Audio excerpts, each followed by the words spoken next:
Ճիշտը որ ասեմ, մենք չհասկացանք ինչ հիմքով ինչը վերջ։ Հիմա էլ չենք հասկանում ինչ հիմքով է։ Փաստաբանների ինչ որ երկար ժամանակ տևեց մինչև իրանք գտնեին ինչ որ մի հատ հոդված, չգիտեմ գտել են թե չէ, Սամվել Կարապետյանի հետ կապված, բայց մեր գծով Բայց ձեր մասով ձեզ ինչու էին տարել 6-րդ վարչությունը։ ճիշտը որ ասեմ, մենք չհասկացանք, հա։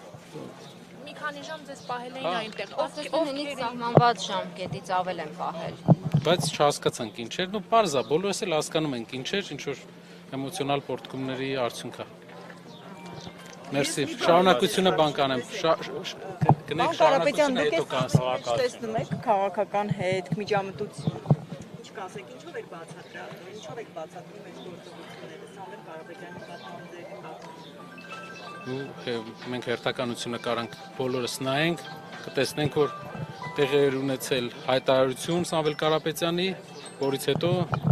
հայտնի վիդեոներ, որից հետո հայտնի հրապարակումներ ու հայտարարություններ։ Ամբողջը տեղի ունեցել հանրության աչքի առաջ ու մենք բոլորս կարող ենք տեսնել ինչ մոտիվներով,